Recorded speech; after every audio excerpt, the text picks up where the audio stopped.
belum sampai 50% ini masih tergolong kurang ya, masih tergolong kurang untuk soal air bersih dan sanitasi yang layak.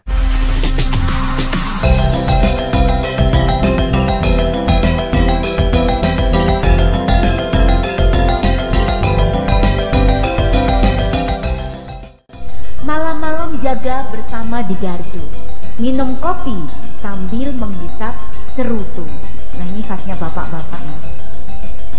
Dengan program Desa Berdaya Kampung Madu, Desa Kemelagi semangat terus maju.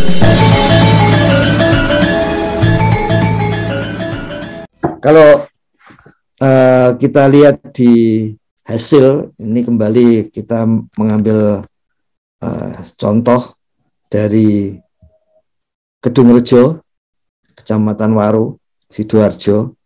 Ini capaian desa ini untuk air bersih itu 45,82 ya. Jadi belum sampai 50% ya, belum sampai 50%. Tentu saja ini kalau kita lihat seperti kesepakatan juga secara statistik bahwa kalau belum sampai 50% ini masih tergolong kurang ya, masih tergolong kurang untuk soal air bersih dan sanitasi yang layak ya. Air bersih dan sanitasi yang layak ini masih tergolong kurang.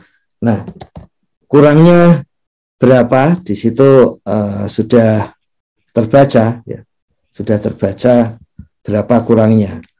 Kalau nasional kita lihat di sini air bersih mencapai 51,61. 51,61 ini yang nasional ya. Kemudian kalau kita lihat isi dari yang nasional ini ya 51,61. Nanti kita bisa bandingkan bagaimana kondisi di desa yang menjadi pelajaran kita hari ini, Kedungrejo ini, dengan yang ada di level nasional. Yang pertama, akses terhadap layanan air minum yang layak ya. Untuk sasarannya adalah layak untuk seluruh keluarga. Jadi basisnya keluarga, kemudian mendapatkan layanan air minum yang layak, yang mudah diminum ya. Kemudian di sini tertulis 14,37, berarti 14% dari keluarga di desa ini yang baru 14% yang mendapatkan akses untuk air minum yang layak. Berapa sebetulnya jumlahnya dan kemudian berapa yang harus dilakukan ya. Ini kalau kita lihat hasil pendataan SDGs desanya, itu disebutkan di sini ada 2.223 keluarga. Kemudian yang mendapatkan air minum layak tadi, ledeng, kemudian perpipaan sampai ke dalam rumah, itu 353 keluarga dari 2.223. Jadi ini menunjukkan bahwa 14%-nya ya, 14%-nya itu 2.457 ya. 2.223 itu 2029. Jadi yang hendak dicapai itu adalah total keluarga 100%, 2.457. Saat ini yang mendapatkan air bersih baru 353 keluarga itu. Maka 2.457 dikurangi 353, berapa itu? Kemudian dibagi sisa waktu 9 tahun, 2022, 2023, begitu seterusnya sampai 2030. Maka di tahun 2022 itu desa seharusnya mentargetkan paling tidak 587 keluarga mendapatkan akses air bersih, air minum yang layak. Kemudian di tahun berikutnya 821 keluarga mendapatkan akses air minum yang layak. Tahun berikutnya 1054. Berikutnya lagi 2025 itu 1288. Jadi kalau kita menggunakan RPJM nasional 2029 ya. Jadi nanti tinggal mengambil itu sebagai target tahunan. Jadi kalau dulu mencari target tahunan itu sulit, harus menghitung ini itu, bahkan selalu ada kalau di di level nasional itu seringkali 2 tahun sebelum RPJM. Jadi kalau ini 2024 ya, itu tahun ini 2022, terakhir kan 2025 ya. Sebelumnya berarti 2023, itu biasanya ada konsultan-konsultan khusus yang akan menyusun RPJM untuk berikutnya ya. Jadi kalau nasional, RPJM nasional 2 tahun berikutnya ada konsultan RPJM. Di daerah lazimnya juga 2 tahun sebelum dimulainya RPJM baru, itu ada konsultan yang memang menyusun RPJM daerah gitu. Nah, mulai sekarang itu sudah salah satu konsultansi yang sudah tidak dibutuhkan lagi ya. Karena sudah langsung terolah secara algoritmik di dalam SDG desa. Jadi di desa pun juga, kalau dulu orang mengatakan salah satu kelemahan undang-undang desa katanya itu adalah pasal-pasal setelah pasal 78. Karena di situ diminta membuat RPJM Des, membuat RKP Des.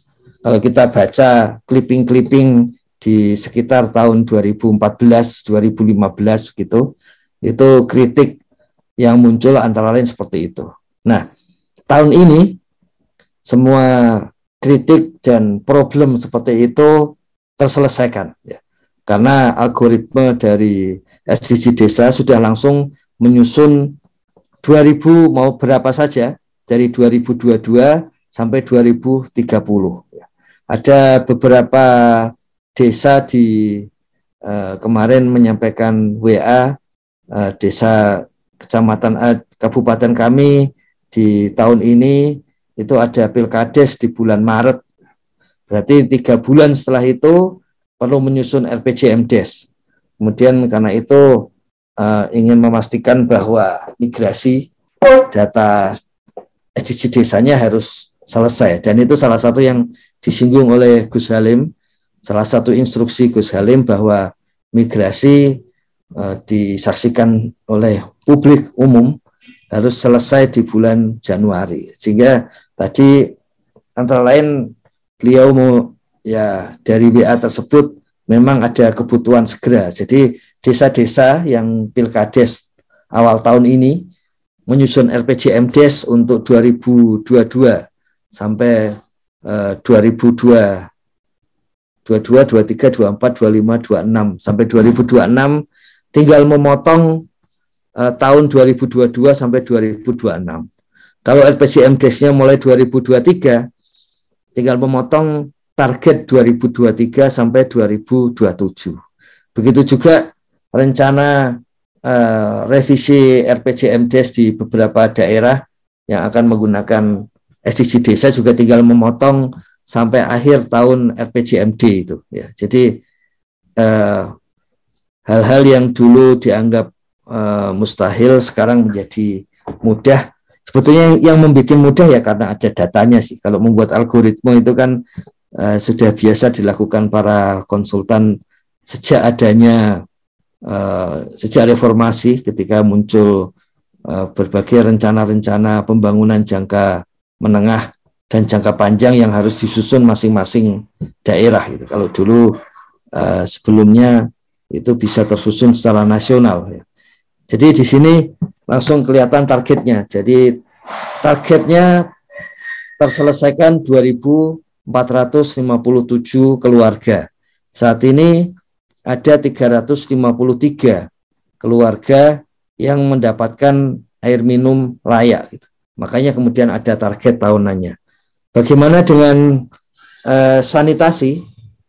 Kalau dilihat dari hasilnya, untuk sanitasi sudah bagus, yaitu 94,59. Jadi akses terhadap sanitasi layak. Ini sebetulnya sanitasi, pertanyaan pokoknya kan apakah menggunakan jamban sendiri ya, terutama seperti itu. Jadi ketika sudah menggunakan jamban sendiri maka sanitasi menjadi layak. Tadi kenapa air minum itu lazimnya ya dulu itu sekitar 84% di kota, kemudian sekitar 64% di desa untuk air minum layak. Tapi ini merosot sampai ke 14%. Harap kita sadari, terutama karena dulu sumur itu memang masuk air minum layak gitu. Tapi karena sekarang tidak masuk itu, ya, maka kemudian menjadi berkurang jauh gitu, menjadi berkurang jauh. Jadi 14,37. Nah, ini 94,59 berarti sudah hampir tercapai 100%. Sebetulnya berapa nilainya itu? Berapa orang itu? Sudah hampir 100% itu berapa orang? Kalau kita lihat di dalam targetnya ini dari 2.457 ya. Ini ada 2.324 yang sudah memiliki jamban sendiri sehingga dianggap sudah memiliki akses terhadap sanitasi layak 2.324 sehingga untuk mencapai 2.457 menjadi mudah itu. Nah, kegiatannya apa? Kalau sekarang ada istilah jambanisasi ya berarti bisa seperti itu. Kemudian yang atas itu untuk air bersih, kalau sudah ada sumur, apakah kemudian sudah ada pompanya? Kalau sudah, maka itu di dalam pemutakhiran data SDGs desa mulai Februari ini itu bisa dimasukkan bahwa itu sudah ada perpipaan dan ledeng yang diselenggarakan oleh rumah tangga itu sendiri. Jadi sudah ada pipa yang langsung masuk ke kamar mandi ya, seperti itu. Kemudian kalau untuk ini yang jambanisasi ini sangat sedikit, ini tinggal 100 lebih untuk jambanisasi ini sangat mudah. Seperti kami sampaikan beberapa program yang lalu, Menteri Desa, Menteri Eko, waktu itu ketika ada proses sanitasi, itu beliau mengambil strategi memperbaiki ekonomi, ya, sehingga pendapatan warga itu tinggi, dan karena pendapatannya semakin meningkat, kemudian bisa mengusahakan jamban sendiri, karena relatif tidak terlalu, yaitu mungkin butuhnya beberapa ratus ribu untuk bisa membuat jamban sendiri. Bahkan kalau nggak salah TV Desa juga pernah menyampaikan bagaimana pembuatan jamban yang paling mudah, karena ada pegiat jamban yang pernah menyampaikan juga dalam forum ini, menyediakan jamban dengan cara mudah, termasuk untuk rumah-rumah yang sangat sempit dan jarak antara sumber air dengan sanitasi itu supaya tetap bisa ada jarak yang cukup sehingga tidak ada pencemaran di air. Kemudian berikutnya adalah mengenai keluarga dan industri yang dilayani oleh air baku. Ya. Kalau air baku ini itu sungai, kemudian sumur itu bisa masuk, dan itulah sebabnya bisa sampai 99,63. Sebetulnya secara umum yang dilayani air baku itu industri, karena kalau rumah tangga itu harusnya air yang layak untuk diminum. Kalau air baku ini yang bisa dipakai untuk proses-proses produksi itu boleh air sungai, boleh juga sumur, itu masuk di dalamnya. Makanya kalau kita lihat di sini 6.11 itu pencapaiannya 14, tapi ketika sampai air baku itu bisa 99, karena di dalamnya itu bisa ada sungai, bisa juga ada sumur, dan memang lazimnya untuk industri. Nah, kenapa khusus di desa air baku juga masuk ke dalam keluarga? Karena di desa ini dari hasil kajian sejak tahun 80-an, industrialisasi pedesaan itu antara lain ada di dalam rumah-rumah penduduk desa. Jadi dalam salah satu seminar gitu ya, diskusi internasional, itu ada peneliti Indonesia yang menyampaikan bahwa karena ada ekonom dari luar negeri yang menganggap bahwa konsumsi di desa itu terlalu tinggi. Salah satu indikasinya adalah terlalu banyaknya warga desa yang kalau ada apa-apa itu menabung dalam bentuk bahan-bahan bangunan. Jadi yang diperbaiki adalah rumahnya. Padahal kan yang harusnya kan usaha, dibuat untuk modal usaha dan sebagainya. Kemudian dari situ, dari pertanyaan itu kemudian muncullah kajian antara lain tentang industrialisasi pedesaan. Dan kemudian peneliti dari Indonesia menyampaikan bahwa rumah bagi warga desa itu bukan hanya alat konsumtif, bukan hanya konsumsi, tapi rumah itu adalah alat produksi bagi warga desa. Karena sebagian besar dari usaha-usaha rumahan, usaha-usaha industri level rumah tangga atau IRT, industri rumah tangga, yaitu memang dikerjakan di rumah. Jadi rumah itu tidak hanya barang konsumsi, tapi sekaligus barang produksi bagi desa. Dan begitu barang produksi, maka dia perlu, kalau sampai produksinya berkaitan dengan kebutuhan air, maka jelas dia perlu ada layanan air baku itu. Makanya di sini di dalam SDG desa air baku itu kenapa ada keluarga pengguna keluarga yang dilayani oleh air baku? Karena di situ bisa jadi keluarga itu melakukan usaha-usaha yang memang membutuhkan air ya.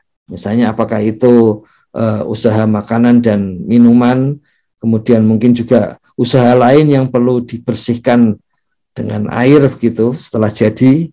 Kemudian ada usaha-usaha yang memang perlu air untuk membuatnya, misalnya kalau usaha gerabah dan sebagainya seperti itu. Nah itu, makanya kemudian ada indikasi air baku kalau di SDGs di level global dan nasional itu tidak masuk di dalamnya. Ya. Tapi kalau untuk desa itu sesuai dengan hasil-hasil kajian sejak tahun 80-an, memang di rumah itu juga perlu air baku.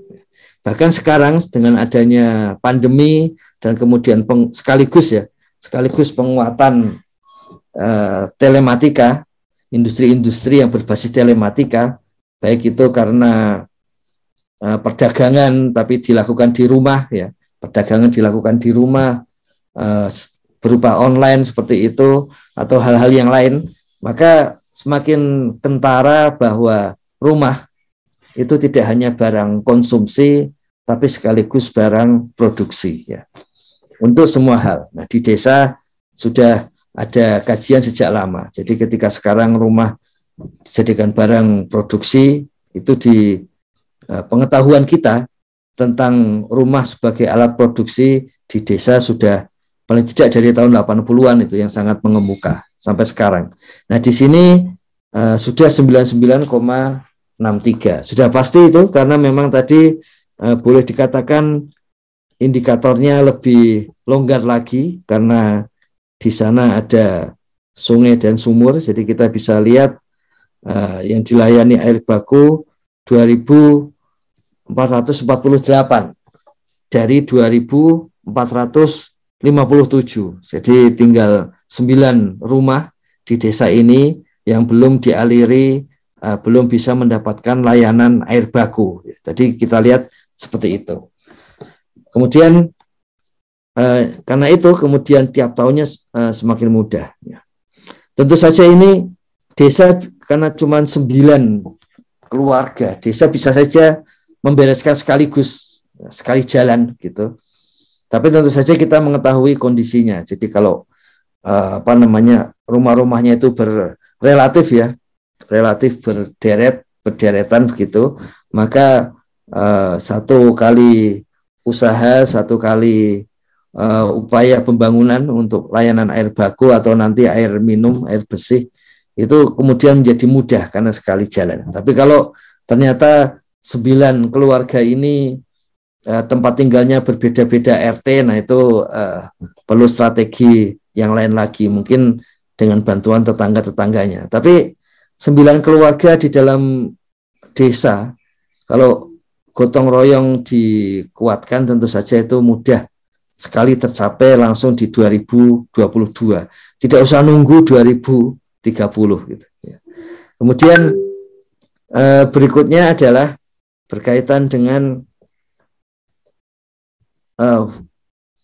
keluarga atau industri. Kita sudah lihat tadi ya, kenapa keluarga dan industri itu digabungkan di desa, itu karena memang seringkali keduanya berlaku dalam satu tempat tinggal yang sama gitu ya. Jadi makanya keluarga dan industri. Kemudian sama juga nanti waktu kita membicarakan tentang PDB desa, pendapatan bruto desa, itu juga nanti antara swasta dan keluarga itu khusus untuk desa bisa kita gabungkan, karena pekerjaan sebagai kerja swasta dan di dalam keluarga itu menyatu. Karena misalnya kalau petani tidak selalu membedakan antara hasil kerja pertanian dengan pendapatan di keluarganya.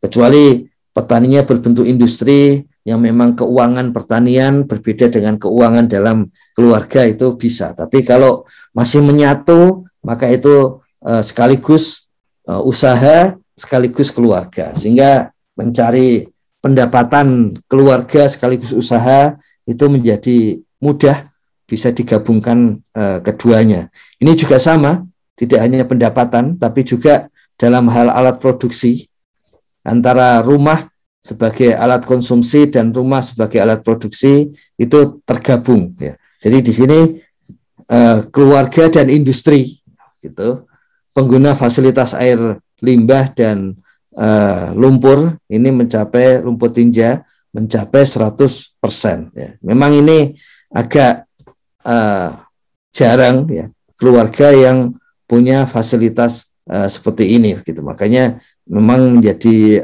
kecil, cuman 20,63% ya. Jadi kalau ada air limbah itu biasanya dibuang begitu saja ya. Apakah ada air limbah yang dikelola di dalam rumah tangga? Ya kalau di negara maju memang air limbah rumah tangga pun itu dikelola oleh rumah tangga yang bersangkutan. Kalau tidak nanti bisa merugikan seluruh masyarakat kota gitu. Makanya di sini memang paling tidak nanti di 2022 dipastikan bahwa air limbah itu tetap dikelola, tidak hanya dilempar ke selokan begitu saja, atau dilempar ke drainase, atau dilempar ke sungai begitu, tapi memang dibuat ada sedikit ya, perlakuannya tidak harus di air limbahnya, tetapi bahwa kita tidak banyak menggunakan misalnya, kecuali banyak menggunakan misalnya deterjen begitu, atau nanti air limbahnya berupaya supaya tidak banyak yang sifatnya pencemaran untuk alat-alat berat misalnya. Jadi nanti itu berkaitan dengan 6.4. Kalau di sumber airnya itu dan kemudian misalnya sungai dan sebagainya itu masih bagus, tidak berwarna, sungai harusnya paling tidak kalau tidak bening ya coklat gitu karena banyak lumpur ya. Tapi kalau warnanya kemudian biru atau merah, nah itu berarti air limbahnya ini tidak dikelola. Di sini ada 20,63 yang itu ditunjukkan dari tadi, ditunjukkan dari hasil pendataan SDC desa. Kalau di Kedung Rejo ini 507 ya, itu keluarga dari 2.457 yang memang punya fasilitas untuk air limbah ya, sebelum langsung masuk ke umum gitu. Jadi tidak banyak. Memang kalau kita lihat secara keseluruhan nasional itu dalam hal permukiman di desa itu sudah saatnya disediakan sehingga nanti berguna, apakah mau dijadikan kompos atau memang harus diangkut keluar desa kalau sampahnya sampah-sampah yang tidak mudah dikelola, bukan organik misalnya seperti itu, atau dia harus dikumpulkan tersendiri sehingga nanti suatu saat diambil keluar desa gitu. Jadi sudah saatnya demikian karena perubahan desa sangat cepat dan nanti kalau tidak siap-siap untuk urusan sampah dan air limbah yang terkena lebih dulu desanya. Apakah itu sudah terasa? Ya, jadi kalau kita baca hasil-hasil dari perjalanan ya, para traveler itu, yang sering dikeluhkan terhadap wisata di desa itu adalah pengelolaan sampah. Jadi pengelolaan sampah yang kurang itu yang membuat mereka ketika istilahnya itu jadi tidak datang lagi ya. Jadi sudah pernah masuk ke wisata tapi ternyata pas masuk berikutnya sudah banyak sampah ya. Kemudian mereka enggan datang kembali. Jadi sudah ada yang mencatat bahwa memang ya meskipun mereka tidak melihat secara kuantitatif hasil SDG desa nasional, tapi para traveler merasakan bahwa salah satu yang kurang di desa itu adalah soal sampah, kemudian limbah air seperti ini. Ya. Dan itu kalau sekarang jadi terbaca secara kuantitatif dari level nasional, provinsi, kabupaten, sampai masing-masing desa itu. Makanya perlu mulai siap-siap untuk aspek persampahan dan limbah ya. Limbah yang ada di desa. Kita juga melihat berbagai hasil yang kita diskusikan dalam sarapan di desa itu memang seringkali lemahnya di aspek-aspek seperti itu. Kemudian berikutnya adalah Perdes dan SK Kades tentang penggunaan air tanah dan tata kelola sumber daya air. Ini sejak 2014 itu sudah sering digembar-gemborkan oleh para pegiat desa tentang perlunya tata ruang dan tata kelola air. Maka di sini ditegaskan bahwa salah satu yang perlu ada regulasi sampai ke level desa itu adalah tata guna air. Kemudian berikutnya adalah Perdes pelestarian lingkungan kalau ada aliran sungai. Perdes pelestarian lingkungan kalau ada aliran sungai. Jadi ini termasuk bagian yang harus disediakan paling tidak contoh template-nya oleh Kementerian Desa, Pembangunan Daerah Tertinggal dan Transmigrasi supaya memudahkan desa. Ini penting, tadi disampaikan bahwa sebagai bagian dari pembangunan berkelanjutan itu tidak hanya lingkungan memang, tapi salah satunya lingkungan. Jadi ini soal air tanah, kemudian pelestarian lingkungan di sekitar aliran sungai, ya, itu jelas untuk keberlanjutan. Keberlanjutan yang lain adalah tentu saja anak-anak. Ya. Jadi memperhatikan kesehatan bayi, kesehatan anak-anak, karena itu adalah keberlanjutan melihat masa depan masyarakat kita sampai jangka panjang di atas 10 tahun ke depan seperti itu. Makanya ini berbagai indikasi-indikasi keberlanjutan. Jadi regulasi untuk tata guna air dan regulasi untuk pelestarian lingkungan di sekitar DAS. Kalau di sini 0 sudah bisa kita duga bahwa belum ada Perdes atau SK Kades yang berkaitan dengan tata guna air dan tata guna air sungai, ya. Kemudian tata guna air. Ya. Jadi di sini pelestarian lingkungan di sekitar DAS dan tata guna air ini hanya butuh 1, tapi karena sekarang 0, ya sekali nanti selesai, nanti ini sudah hilang, tidak ada lagi target-target itu, ya. Karena sudah tercapai, ya, seperti itu. Kemudian di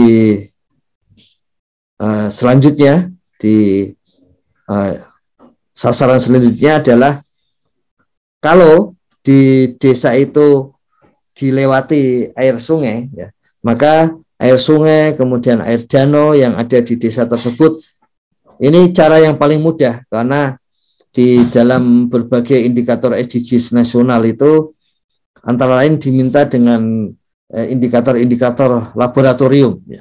Tapi indikator yang paling mudah terutama untuk air baku sampai air baku itu ya airnya tidak berwarna, tidak berbau, kemudian tidak berasa. Misalnya berasa jadi sangat pahit gitu, atau berasa yang sangat kecut gitu. Tidak berbau, jelas itu kalau kita ambil tidak berbau, meskipun untuk mencek kalau sampai air berbau jangan sampai langsung diambil pakai tangan seperti itu. Kemudian airnya juga tidak berwarna, artinya tadi entah itu bening atau kelihatan banyak lumpur gitu, tapi kalau dia sampai warnanya berbeda dari itu berarti airnya berwarna. Nah, kalau kita lihat di desa Kedungrejo ini, nanti di sini akan merujuk berapa jumlah sungai atau danau yang ada di sana. Ini ada 32 jenis sumber mata air yang ada di sana. Kita ingat nanti ada di salah satu SDG desa berkaitan dengan lingkungan itu ada hitungan sumber airnya ada berapa. Tiap tahun tidak boleh berkurang, ya. Karena itu adalah salah satu indikasi keberlanjutan pembangunan, terutama berkaitan dengan ketersediaan air. Apakah bisa? Bisa. Jadi banyak masyarakat adat, misalnya contohnya di Pati, Jawa Tengah itu masyarakat adat itu setiap tahun melakukan semacam, kalau kita sekarang menyebutnya sensus. Jadi dia menghitung sumber daya yang ada di wilayahnya. Salah satunya adalah sumber air, ya. Di sini kita lihat ada 32 sumber, 27 tidak berwarna, tidak berbau, tidak berasa. Jadi ada 32 dikurangi 7, ada 5 sumber yang sudah mulai tercemar, ya. Ada 5 sumber yang sudah mulai tercemar, sumber air. Maka kemudian ada target-target supaya kemudian seluruh sumber air itu tidak tercemar di seluruh RT, ya. Kemudian air sungai di sini karena jumlah RT-nya banyak, ya. Kemudian di tiap RT itu ada yang punya sungai, ada yang tidak. Ini ada 17 RT yang di situ dilintasi sungai, dan kemudian di sini ada 9 RT yang sungainya itu tidak tercemar. Jadi masih ada 8 RT yang sungainya tercemar, sehingga di sini targetnya seperti itu, ya. Tidak ada air danau di masing-masing RT, sehingga di sini 0 dari awal sampai akhir, ya. Jadi kalau kita lihat seperti itu, ini ada 32. Kalau kita lihat hasil dari desa ini, ya, hasil dari desa ini pendataan desa menyebutkan bahwa desa Kedungrejo itu ada 32 RT, ya, ada 32 RT di satu desa. Ya. Kemudian dari situ terlihat berapa sumber air di RT yang tercemar dan yang tidak. Tadi kita lihat di sini seluruh sumber mata air tadi. Nanti di SDGs yang lain disebutkan jumlahnya. Di sini di RT-nya ini ada 27. Kemudian di sini air sungai ada 17 RT yang di situ dialiri sungai. 9 bagus, 8 tercemar, ya. Tidak ada danau. Jadi seperti itu kerabat desa sekalian, Gus Koco, membaca SDG desa untuk goals atau tujuan ke-6.